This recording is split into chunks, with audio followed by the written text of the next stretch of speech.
கர்த்தருடைய பரிசுத்த நாமத்துக்கு மகிமை உண்டாவதாக. உங்கள் யாவருக்கும் ஆண்டவரும் இரட்சகருமாகிய இயேசு கிறிஸ்துவ நாமத்தினாலே வாழ்த்துக்களை தெரிவித்துக் கொள்கின்றேன். இன்றைய நாளிலே நாம் தியானம் செய்திருக்கிறதான வேத வசனம் யோவான் 6ஆம் அதிகாரம் 53வது வசனம். நீங்கள் மனுஷகுமாரனுடைய மாம்சத்தை புசியாமலும் அவருடைய இரத்தத்தை பானம் பண்ணாமலும் இருந்தால் உங்களுக்குள்ளே ஜீவன் இல்லை என்று இந்த வேதவசனம் சொல்கிறது. பிரியமானவர்களே, இந்த வேதவசனத்தில் என்ன அப்படி குறிப்பிட்டுள்ளார் என்று சொன்னால், மனுஷகுமாரனுடைய மாம்சத்தையும் இரத்தத்தையும் புசியாமல் நமக்கு ஜீவன் இல்லை. நாம் ஜீவிக்க வேண்டும் என்று சொன்னால் இந்த பூமியிலேயும் பரலோக வாழ்க்கையிலும் நாம் ஜீவிக்க வேண்டும் என்று சொன்னால் மனுஷகுமாரனுடைய மாம்சத்தையும் இரத்தத்தையும் புசிக்க வேண்டும் என்று இந்த வசனம் சொல்கிறது. என்ன அது மனுஷகுமாரனுடைய மாம்சம் இரத்தம் என்று சொன்னால், அவருடைய மாம்சம் இயேசு கிறிஸ்துவினுடைய வசனம், அவருடைய இரத்தம் இயேசு கிறிஸ்துவினுடைய வசனமாக தான் இருக்கிறது.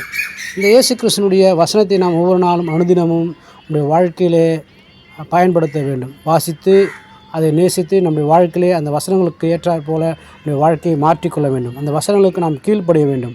அந்த வசனங்கள் நம்முடைய வாழ்க்கையிலே கிரியை செய்யும்படிக்காக நாம் விட்டு கொடுக்க வேண்டும். பிரியமானவர்களே, அப்படியாக வாழ்வதே மனுஷகுமாரனுடைய மாம்சத்தையும் இரத்தத்தையும் புசிப்பதற்கு அது உதாரணமாக இருக்கிறது. அது மாத்திரமல்ல, நாம் நீதிமான்கள் என்று தேவனால் அங்கீகாரம் பெற அனுதினமும் கிறிஸ்துவின் பலியில் பங்கு பெற வேண்டும். அனுதினமும் கிறிஸ்துவனுடைய பலியாகிய அந்த திருவிருந்து பந்தி என்று சொல்லக்கூடியதான அப்பனுக்கான அந்த காரியத்திலே நாம் பங்கு பெறக்கூடியவர்களாய் காணப்பட வேண்டும். அதற்கு நாம் நாமே தகுதிப்படுத்தி ஒவ்வொரு நாளும் அந்த மாம்சத்தையும் இரத்தத்தையும், எதற்காக இயேசு கிறிஸ்து இந்த பூமியிலே மாம்சத்தையும் இரத்தத்தையும் சிந்தினாரோ அதை நாம் நினைவு கூர்ந்து நம்முடைய வாழ்க்கையிலே இருக்கிறதான பாவங்கள், சாபங்கள், அக்கிரமங்களை மீட்கும்படிக்காக இயேசு கிறிஸ்து நமக்காக கல்வாரியிலே சிந்தினதான அந்த இரத்தத்தையும் மாம்சத்தையும் நாம் நினைவு கூற வேண்டும். அவருடன் ஆட்சி புரிய தகுதியுள்ளவர்களாக இருப்பதற்கு அவர் பாடுகளிலும் சந்தோஷமாக பங்கு பெற்று அது நமக்கு கொடுக்கப்பட்ட ஆசீர்வாதமாக கருதப்பட வேண்டும்.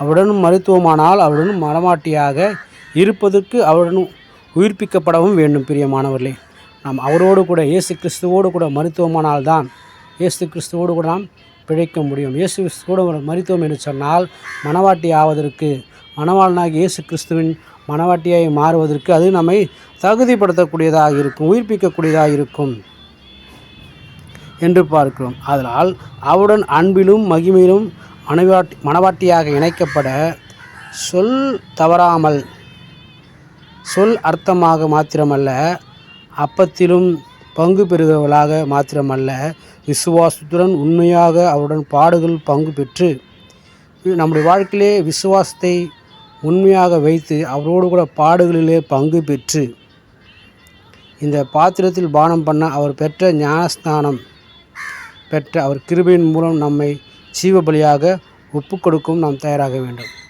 நாம் பாடுவதற்கு, கிறிஸ்துவோடு கூட பாடுபடுவதற்கு, கிறிஸ்துவோடு கூட நாம் அந்த நித்திய வாழ்க்கையிலே நாம் வாழ்வதற்கு நாம் ஞானஸ்தானம் எடுத்து அவரோடு கூட அப்பத்திலே பங்கு பெற்று நாம் பங்குள்ளவர்களாக மாறி அந்த வசனத்தின்படியே விசுவாசத்திலே நாளுக்கு நாள் வளர வேண்டும். பிரியமானவர்களே, 1 கொரிந்தியர் 11ஆம் அதிகாரம் 23-23 வசனங்களில் வாசிக்கும் இப்படியாக சொல்கிறது. நான் உங்களுக்கு ஒப்புவித்ததை கர்த்தரிடத்தில் பெற்றுக்கொண்டேன். என்னவெனில் கர்த்தராகிய இயேசுதாம் காட்டி கொடுக்கப்பட்ட அன்று ராத்திரியிலே அப்பத்தை எடுத்து ஸ்தோத்திரம் பண்ணி அதை பிட்டு, நீங்கள் வாங்கி புசியுங்கள், இது உங்களுக்காக பிற்கப்படுகிற என்னுடைய சரீரமாக இருக்கிறது, என்னை நினைவு கூறும்படி இதை செய்யுங்கள் என்றார்.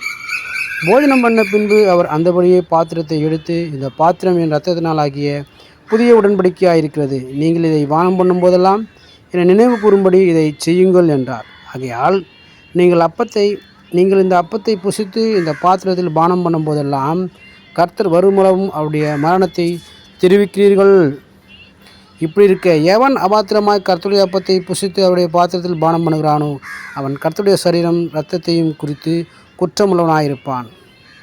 எந்த மனுஷனும் தன்னைத்தானே சோதித்தறிந்து இந்த அப்பத்தில் புசித்து இந்த பாத்திரத்தில் பானம் பண்ண கடவன். எண்ணத்தினாலே அபாத்திரமாய் போஜனம் பானம் பண்ணுகிறவன் கர்த்தருடைய சரீரம் என்னதென்று நிதானித்து அறியாததினால் தனக்கு ஆக்கினை தீர்ப்பு வரும்படியாக போஜனம் பானம் பண்ணுகிறான் என்று இந்த வேதவசனம் சொல்கிறது. பிரியமானவர்களே, நாம் அவரோடு கூட பங்குள்ளவர்களாக, அவரோடு கூட பரலோகத்திலே வாழ வசிக்க நம்முடைய வாழ்க்கையிலே நாம் இயேசு கிறிஸ்துவினுடைய இரத்தத்தையும் இயேசு கிறிஸ்துவினுடைய சரீரத்தையும் நாம் ஒவ்வொரு நாள் உட்கொள்ள வேண்டும். இயேசு கிறிஸ்துவின் சரீரமாகிய இரத்தமாகி இருக்கிறதான வேத வசனத்தை ஒவ்வொரு நாள் நம்முடைய வாழ்க்கையிலே உட்கொள்ள வேண்டும். அந்த வசனங்களுக்கு கீழ்ப்படிய வேண்டும்.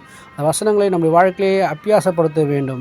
வசனம் சொல்லுகிற பிரகாரம் மாத்திரம் நம்முடைய வாழ்க்கையை நாம் சரியான பாதையை நடத்த வேண்டும் பிரியமான. அப்பொழுது நம்முடைய வாழ்க்கையில் நாளுக்கு நாள் விசுவாசம் நாளுக்கு நாள் வளரும். அவரோடு கூட நாம் ஆளுகை செய்யவும் அவரோடு கூட பாடுபடவும் நாம் தயாராக இருக்கும் பொழுது நிச்சயமாகவே அந்த வேத வசனம் நம்முடைய வாழ்க்கையை கிரியை செய்யும் பிரியமானவர்களே. அப்படியாக நாம் தொடர்ந்து இப்படிப்பட்டதான வேத வசனங்களை நாம் தொடர்ந்து வாசிப்போம். அந்த வசனங்களை நேசிப்போம். நம்முடைய வாழ்க்கையை கடைபிடிக்க நம்மை விட்டு கொடுப்போம். கர்த்தர்